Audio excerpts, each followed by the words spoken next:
एक समय की बात है। एक छोटे से गांव में एक लड़का रहता था जिसका नाम राघव था। राघव हमेशा जंगल की कहानियां सुनने में बड़ा उत्सुक रहता था। वह अक्सर अपने दादाजी से सुनता था कि गांव के पास एक गहरा और रहस्यमयी जंगल है जिसे लोग जादुई जंगल कहते थे। दादाजी ने बताया था कि उस जंगल में जाने वाला कोई भी इंसान कभी वापस नहीं आता।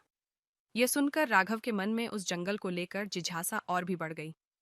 एक दिन राघव ने ठान लिया कि वह उस जंगल के रहस्यों को जानने के लिए वहां जाएगा।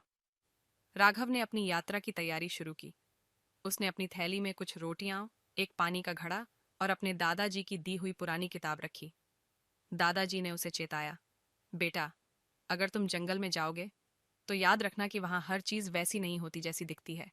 राघव ने मुस्कुराते हुए कहा, दादाजी, मैं आपकी बात ध्यान में रखूंगा। और फिर वह निकल पड़ा उस जादुई जंगल की ओर। जैसे जैसे वह जंगल के करीब पहुंचा, उसे महसूस हुआ कि हवा में एक अजीब सी ठंडक है। पेड़ ऊंचे और घने हो गए थे और हर दिशा में सन्नाटा छा गया था। राघव ने अपने कदम तेज किए और जंगल के भीतर प्रवेश कर गया। जंगल में दाखिल होते ही राघव को महसूस हुआ कि कुछ अजीब सा हो रहा है। पेड़ों की पत्तियां हिल रही थीं, मानो कोई उनसे बातें कर रहा हो। अचानक एक मधुर आवाज सुनाई दी, राघव, राघव। वह चौंक गया। यह कौन है? उसने आवाज की दिशा में देखते हुए पूछा। वह आवाज और तेज हो गई। आओ राघव, तुम्हारा इंतजार था। तुम कौन हो? राघव ने साहस से पूछा। पेड़ ने हंसते हुए कहा, मैं इस जंगल का संरक्षक हूं। सदियों से मैं यहां हूं और मैं हर उस इंसान को देखता हूं जो इस जंगल में आता है। राघव को थोड़ी घबराहट हुई, लेकिन उसने पूछा, तुम मुझे क्यों बुला रहे हो? पेड़ ने गंभीर स्वर में कहा, क्योंकि तुम्हारे अंदर कुछ खास है। इस जंगल में कई लोग आए, लेकिन कोई वापस नहीं गया। परंतु तुम इस जंगल का राज जान सकते हो, अगर तुम मेरा एक काम कर सको। राघव ने उत्सुकता से पूछा, क्या काम है?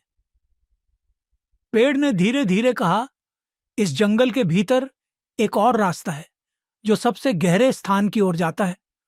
वहां एक जादुई पत्थर रखा है जो इस जंगल को शक्ति देता है, लेकिन उस पत्थर की रक्षा एक डरावना राक्षस करता है।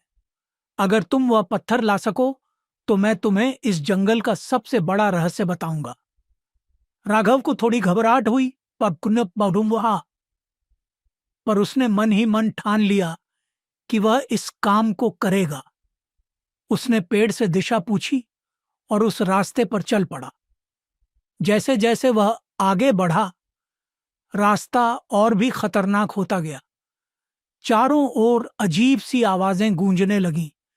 कुछ दूरी पर उसे एक झील दिखाई दी, जिसके पानी में चमकदार रोशनी थी। अचानक पानी के अंदर से एक जलपरी निकली। जलपरी ने कहा, यह पत्थर बहुत शक्तिशाली है, परंतु उस तक पहुंचने के लिए तुम्हें अपने सबसे बड़े डर का सामना करना पड़ेगा।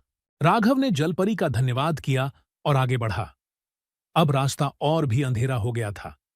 वह जैसे ही उस गहरे स्थान के करीब पहुंचा, उसे एक बड़ा गुफा दिखाई दी। गुफा के अंदर से भयानक गर्जने की आवाज आ रही थी। वह गुफा में प्रवेश कर गया।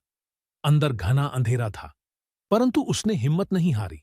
अचानक एक विशालकाय राक्षस उसके सामने आ खड़ा हुआ। उसकी आंखें आग की तरह जल रही थीं और उसकी आवाज से धरती कांप रही थी।